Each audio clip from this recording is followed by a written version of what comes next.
China has pledged $31 million of aid to Afghanistan, and their embassy in Kabul has remained open. What does growing Chinese influence with the Taliban mean for U.S. security? Yoon Soon is director of the China program at the Stimson Center. Yoon, welcome. Thank you for having me, Mimi. So the U.S. has left Afghanistan at the end of August. Is China now filling a power vacuum? Well, first off, there is a power vacuum. After the U.S. withdrawal, there's a question as for which external power is going to play a bigger role in the country and what that means for the internal stability and also internal stability of Afghanistan as well as the regional stability. So I think a lot of regional countries are indeed concerned and are willing to observe and play an appropriate role.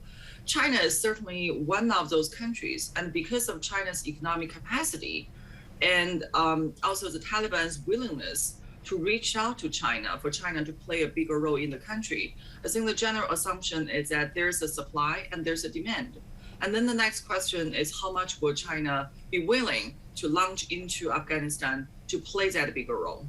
Well, before we go into that, I want to ask you, what does China want from Afghanistan? What's the benefit of them supporting the Taliban?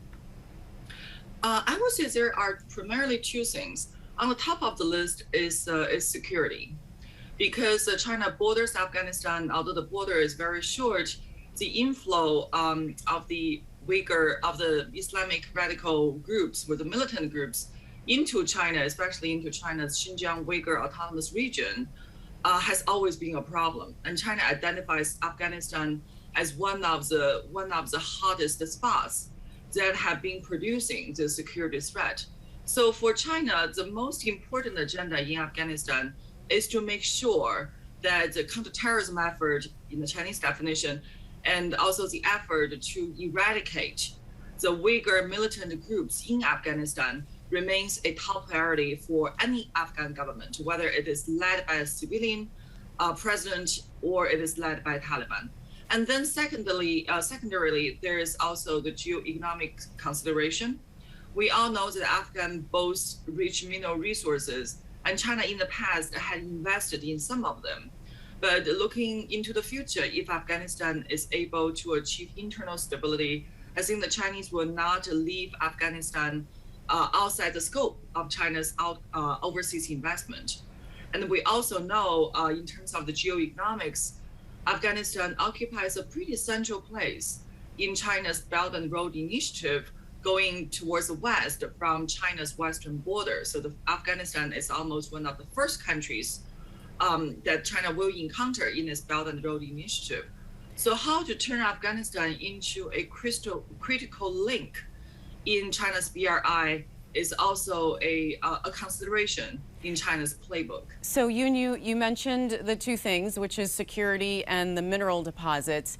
There's an extremist group in Afghanistan called the East Turkestan Independence Movement, ETIM, and China's concerned about that. Who are they? What does China want the Taliban to do? Well, ETIM traditionally has been regarded as a Uyghur militant group, operating, receiving trainings in Afghanistan, and according to the Chinese narrative, this ETIM has been responsible for terrorist attacks that have happened in China. So for China, when they talk about the Uyghur issue or talk about the security situation in Xinjiang, ETIM is always on the top of the list as a culprit for the instability in the region, especially the terrorist attacks.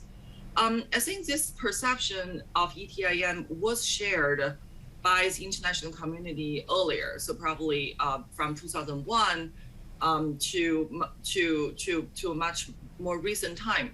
But I would note that in November last year, the State Department actually removed the ETIM from the terrorist exclusion list.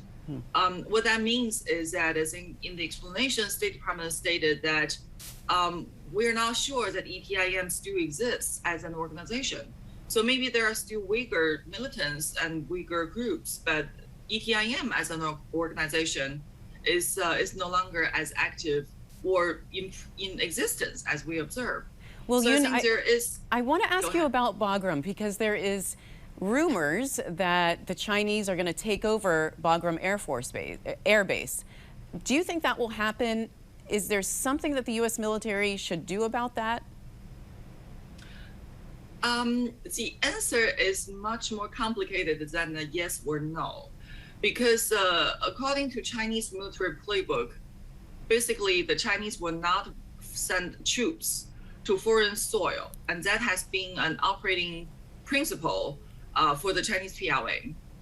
But on the other hand, Chinese troops have been present overseas, and there's a UN mandate. So whenever there's a UN peacekeeping mission and China participates in those missions, China sends troops to other countries, which means that for China to unilaterally send their troops to take over Bagram, I think that's very unlikely to happen, because it will not only violate China's operating principle, but also draw so much attention to China's attempt to fill in the void that the U.S. has left.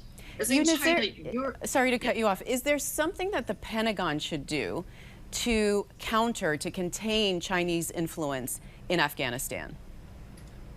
Well, there are certain things that we can do, but it all requires very difficult decisions. So, for example, if we want to counter Chinese influence in Afghanistan, well, China's primary conduit currently is through Pakistan and through the Afghan Taliban.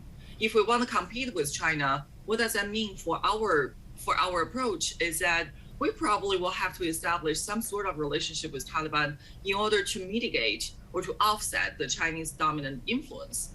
But are we willing to do that after 20 years in Afghanistan? We just withdrew. So I think the dilemma lies in the domestic political decision making here in the United States, as for whether China constitutes a big enough threat for us to reconsider our approach to Afghan Taliban. All right. Well, Yoon, we're out of time. Thank you so much for joining us.